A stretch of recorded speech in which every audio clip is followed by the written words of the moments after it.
Hi, everyone. Thanks for joining us. Today, we're going to be delving into our SMS case study with the Neighborhood Care Network, or NCN, from Belligen Shire. We're so very lucky to have with us Carrie Pierce, who is a coordinator with the NCN. Hi, Carrie. Hi, Melissa. Thanks a lot for inviting me.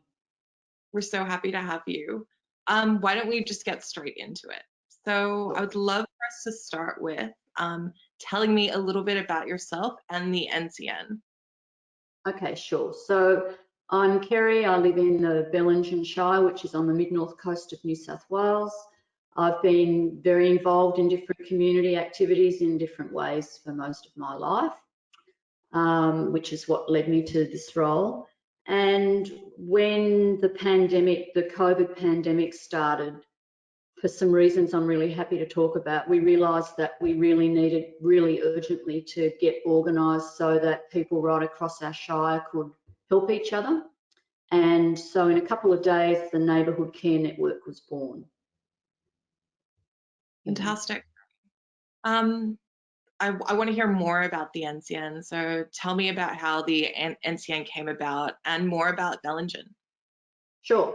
Well, why don't I start with Belligen, because that'll make the NCN make more sense. And also, this is one of the most beautiful parts of the world, so some of your listeners might like to come to visit. I hope so too, yeah.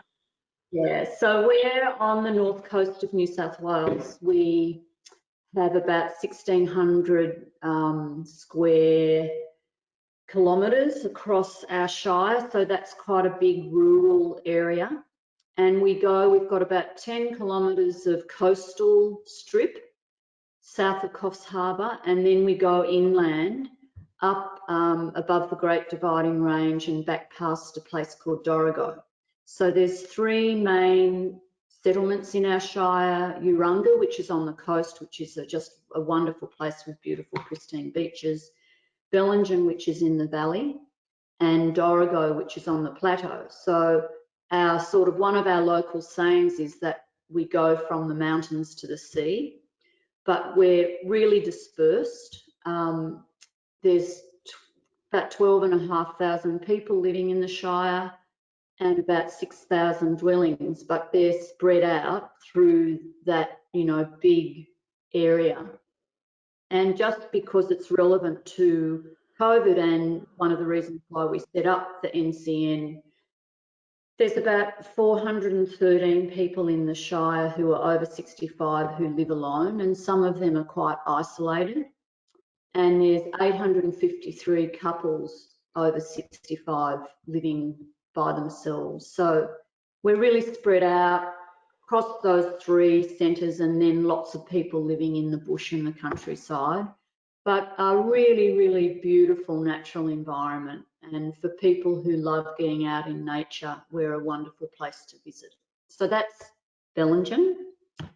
I should say we also have a really high unemployment rate. We're a rural area, and so we have a lot of vulnerable people who are living here, and a lot of people who don't have much disposable income.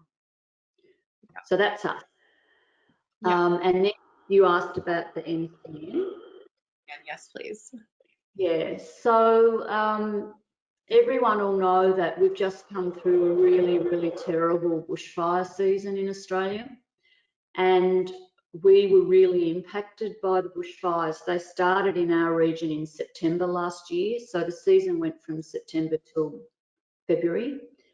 But from September to December, it was really, really tough here, and our shire was surrounded by really bad fires, and there were a couple of days when we were all on alert and there was an evacuation, and if the weather conditions had gone the way that they were forecast to, we were going to be under very serious threat. And we were told as a community when that was happening that if the weather conditions did change, we couldn't expect to get any help from emergency services, because the nearest population centre is Coffs Harbour, and if we were under threat, that's a city that would have been under threat too, and that's where the emergency services would have had to have gone. And that was really scary, to be honest. That was the first time in my life I realised that I might be in a situation where I required help and help may not come. And we were totally dependent on our rural fire service and the volunteers who run that. And there were only 7 trucks in the valley. So like that was a really big, scary thing. So moving on to when we get to March this year, and we were all monitoring what was happening with COVID, and the period of time I'm talking about, Australia was tracking in our infection rate between Italy and the States. And we all know what's happened in Italy and the States. Yeah. And I'm involved in a group of volunteers who are trying to do some work on affordable housing in our area. And we all looked at each other and said, if this hits us, we need a way of looking out for ourselves, because the same thing will happen. The medical system will be really stretched and we won't be able to get the help we need. We need to self-organise. And that was really scary, to be honest. You know, we were coming from a real place of very genuine fear, but also a belief that there's a lot of strength and resilience in our community, and if we had a chance to get a bit organised, we'd be able to help each other as much as possible. And we'd learnt that through the fires. We'd done that here through the fires. We've done that through the floods. So we have a history of that. So to cut a long story short, we started looking at what was happening in the UK around communities mobilising, and we found a thing called neighbourhood mutual aid, which was a very loose model of people basically organising and helping vulnerable people and older people through the COVID crisis as it was unfolding. And we thought, well, we could do that here. And so that was what led to us to establish the Neighbourhood Care Network. And it's very loosely modelled on the mutual aid network from the UK, but it really builds on local micro communities and the experience of people living in our shire for decades who've dealt with fire and flood in the past as well. Yeah. There's a lot to learn from the resilience of Bello. And, you know, I really do hope we get to share this story as much as possible because it's incredible. Also, you know, really sad as well to hear that you're not getting the resources and support you need. Well, that's the case all over the country. That, like, I'm not saying that in a way that's a criticism or a complaint. You know, those bushfires were so expensive. We have the emergency services in place across the country to deal with all of the fire fronts at the same time. So I don't know that there's anything that could have been done differently about that, really. But it did make us realise we needed to be as self-reliant as possible. Yeah. Yeah. So when the NCN was set up, it was quite fast, yes? Yes, so what happened was we went to Belligen Shire Council and said, look, we reckon that we need to do something to help neighbours mobilise and look out for each other and understand where older people and vulnerable people are, because this could hit really quickly. And they said, well, we're just about to set up a pandemic response group, and that had local doctors on it who had already mobilised and set up a testing clinic, which was one of the first that local doctors in the country set up themselves. And the Belligen Neighbourhood Centre, the Chambers of Commerce, other key players from across the community who were working together to plan what to do. And so Belligen Council said, come into this pandemic response group and work with us and all of those players, and we'll all do our different parts. And so we sold the idea of the Neighbourhood Care Network to that group who thought it was a really good idea and said, yes, go for it. And that meeting was on a Thursday. And then that weekend was the weekend that the Victorian Premier and the New South Wales Premier introduced the first restrictions. And we basically worked right through that weekend, and we had the network up and running on the Monday, which was, you know, pretty amazing, really. It was tiring.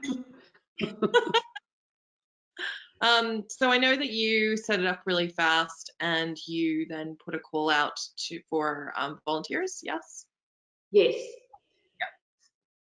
So we had a social media campaign. That was the first way of communicating, where we basically said there's the neighbourhood care network. It's about neighbours helping neighbours. We're setting up groups right across the Shire that will just self-manage to do that. If you're interested, please register. So we had a link that went to a database for people to register, and that was an extensive social media campaign, and people jumped at it. So we had a few hundred people registered in the first couple of days, and by the end of the first week we had over 500 people who'd registered, and that happened really quickly. Yeah. We also invited people to put their hands up to be a coordinator of their group. The groups, we were aiming for about 50 dwellings each, so they're really, really small place-based groups where people can just really know who's there and who needs help, and match those requests up together. And 90 people put their hands up to coordinate local groups, which is just amazing. So that happened really, really quickly. And then Yeah. we leafleted then in hard copy leaflets the whole Shire pretty much. That leafleting process took a few weeks, but that's how we did it. Yeah. That's fantastic. I know that you set it up really quick. You had a lot of volunteers, but you did run into one particular challenge, which was around communication. We Um, sure, sorry. we sure did. I'd love for you to take me through that a little bit, if you can. Yeah, sure. Look, I guess the first thing I want to say is that I've never been involved in anything that had to happen so quickly before. So we had no time for any planning or any thinking through logistics. We just had to do it. And that's because, I'll get to the comms thing in a minute, but I just want to say this first. That's because we were really aiming to get to older people and vulnerable people, and we knew a lot of those people don't do social media. And so we knew we had to put the call out through social media to then get people who would be able to leaflet, because we knew a lot of those people would only hear about us through leafleting. And we didn't know how restrictive the lockdown would be, and we didn't know if we'd be able to leaflet. So there was this terrible urgency to get out there really quickly. And so all of the normal planning you do for when you're doing a startup and something new, we couldn't do. We just had to keep going. So we got out there, we had these hundreds of volunteers, and then we thought, well, how are we going to communicate with them? And so, and it was a nightmare, to be honest. So the first thing we did was, I spent most of a Saturday exporting CSV files from the database and trying to send emails through a Gmail account that we had set up. And because of the numbers, most of them didn't get through, or they bounced, or it looked like they'd got through, but they had disappeared in the ether. And that was just an absolute waste of time. And it took most of a Saturday. And it was even really hard to figure out how many emails had got through. Like, that's just like half of them disappeared. So that was really unsuccessful. And so then we thought, okay, we did two things. We started ringing people, and that was extremely time consuming. And we subscribed to a MailChimp account with the view of doing a broadcast email. And so that took a lot of time to set up. And we did a broadcast email because we really needed to contact people. And that response rate was really low. And again, we didn't know whether people were getting them, if they were opening them. I mean, we did get data around it, but it just was a really, really low response rate. And we knew that people weren't getting the information we needed to get to them. And so all of that took over a week of trying different ways. In the meantime, we had volunteers who were coming in here, which is where our hub has been, ringing people and talking them through how the network worked, and they were people who'd offered to be coordinators. But that takes a long time, and there were 90 people to ring, and it was just, it was keeping me awake at night thinking, how are we going to reach people? We need a much more reliable way of communicating, and it was a disaster for the first week, to be honest. That's terrible to hear. I can only imagine wanting to get something up really quickly and just feeling constantly at odds with being able to do that. It was, yeah, it was awful. Well, I'm glad it's all worked out, but I'd love to talk about a little bit why you suddenly thought SMS might work for you. Well, there were two things, and I sort of feel, now that I'm telling this story, I actually feel like I was really slow to get to this point. And that's probably partly because of my age, and I'm used to emails, and, you know, that's the sort of, I've realised now, old-fashioned way of communicating, but someone of my age is used to that, really. But two things happened. One was that I had done some work in a remote Aboriginal community in the Kimberley in Western Australia, and I had had to communicate with a bunch of people who were, and this was about 5 or 6 years ago, who were living in very small outstations, and I'd subscribed to an SMS service, and that was a really good way of communicating with them. I'd sort of forgotten about that initially because it was the only time I'd done it. But it's pretty amazing that actually in that area where, you know, connectivity is pretty poor, SMS was the only thing that worked actually. So that was really interesting. But there was someone else who came in as a volunteer after about the first week or 10 days, who has had really extensive experience working in disasters in the international aid community overseas. And they communicate by SMS all the time. And as she came in, she was watching this email drama unfolding, saying, why don't we try SMS? And, you know, we'd just got the MailChimp thing up, so I thought, no, let's just finish giving this a try first. And so we persevered with that, and then that didn't work. And she said again, why don't we try SMS? Yeah. And I said, yeah, good idea. So that's how we got to look for you. And then I did a Google search looking for SMS services COVID. Like, I'd noticed that companies were starting to offer free or low cost services to not-for-profits who were trying to help with COVID. And we don't have any money, we're entirely unfunded. So I did this Google search and you guys came up. And that was just absolutely fantastic. Yeah, so that's how we got to you.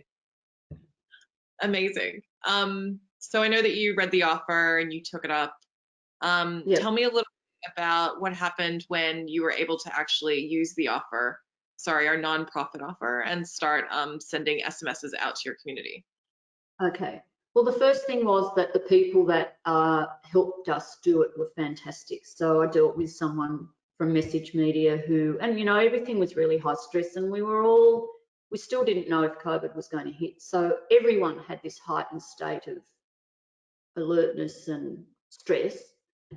And she was really fantastic. She understood what we needed. She helped me understand how the system would work. So that was a really great entry into Message Media. And then she got us set up. We were set up within a day. It was just before Easter by that point.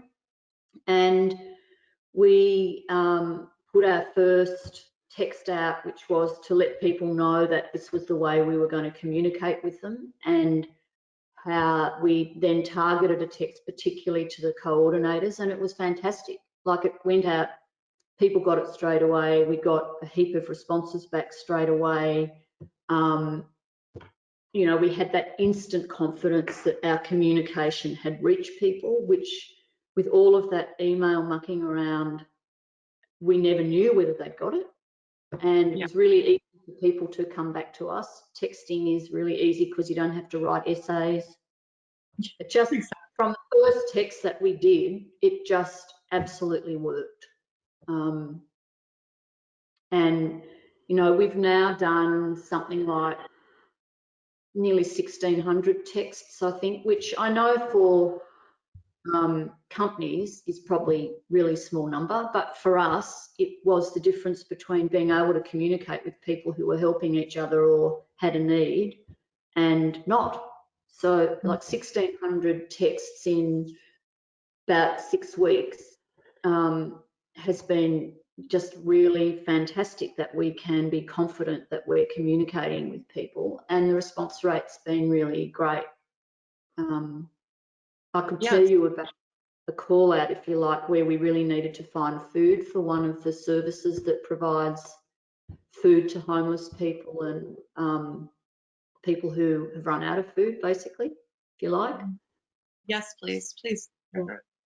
Yeah, so our local neighbourhood centre has a thing called the Cupboard of Plenty, which is set up as a cupboard outside the building with shelves, and dry goods and groceries and food supplies are put on the shelves. And people who are homeless or people who are doing it really tough and need food rely on that as a supply, and usually we never run out.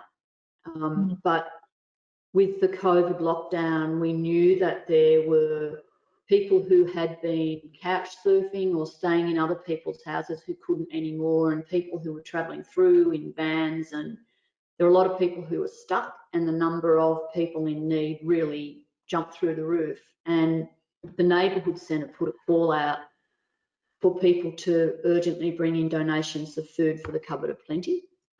So we sent a text out to our 90 coordinators and said, look, there's this urgent need for food for the Cupboard of Plenty. Could you talk to your groups and see if you could do a bit of a food drive? And we had a 14% response rate in the first minute of that text going out, which was like happening in front of me before I'd even got out of the inbox. And we had a 45% response rate overall. And we had these groups all around the Shire doing food drives, which was just fantastic, and dropping off boxes of produce and dry goods for the Cupboard of Plenty. So, I mean, that was the most remarkable thing, 36% of response rate within 5 hours. And I know that people had dropped food off that same day. And, you know, that was just a really great example. There's no way we could have done that by email. No, agreed. Absolutely no. It may have taken a week to fill it instead of a day. Yeah, that's right. Yeah. That's incredible. And I absolutely love that story. I just love this idea of this cupboard being instantly filled in the center of town. Like, that's amazing. Tell me a little bit about where you think SMS will fit into the future of the NCN. Sure. Well, I think it's really clear that it's going to continue to be our primary form of communication with the coordinators and the network. That's a no-brainer.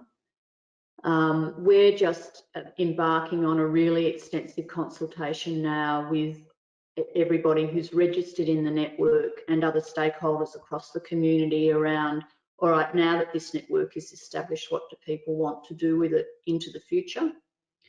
We're keeping the arrangements in place as they are today, at least until the end of July, because we're not confident that there won't be a second wave, and there could easily be local outbreaks once tourism opens up again. And we've got people from the cities coming up. So